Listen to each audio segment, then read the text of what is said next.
Stop going for moves that aren't there. Here's what I mean by this. Many times I see beginners, especially white and blue belts, but sometimes even upper belts, they'll go for things that aren't there, that they haven't done a proper setup for, and then they immediately get countered. So how can you prevent that from happening to you?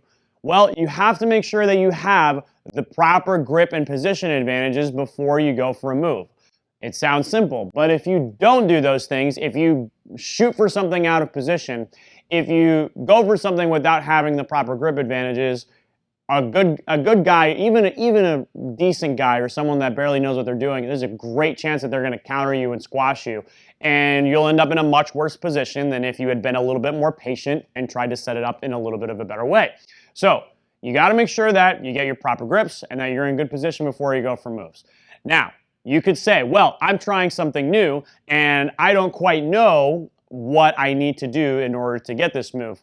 That's a different story. If you're trying to implement a new move, then that's different because you're trying to figure out what is the proper grip, what is the proper position I need for this move, right? You're not going for something out of just being impatient and having bad grips. You're going for something and saying, well, I don't quite know if this is right, but I'm going to try it. And if it fails, I'll reevaluate and figure out how I can make this better so that I can make my timing better, I can get my grips better, and I can get my position better so that when I hit this move in the future, it's going to work. So that's a process of refinement of technique. That's not just being impatient and going for stuff that isn't there. If you do the latter, then you're going to constantly get countered and you're not going to get better. If you're doing the former, that's different because you're trying to figure out what the best timing, position, and grips are, and then you'll eventually get it and be able to hit those moves on higher level people that won't be able to counter you. So the key to this is don't defeat yourself and be patient. If you go for stuff out of position, out of impatience, you're going to lose. You're going to get crushed. Trust me.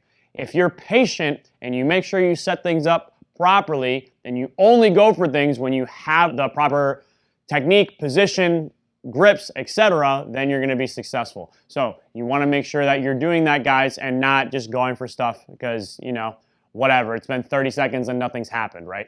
So thanks a lot for watching, guys. Make sure you share this video. Make sure you drop a comment if you disagree. If there's something you want to expand upon, make sure you smash the thumbs up button. We'll see you next time.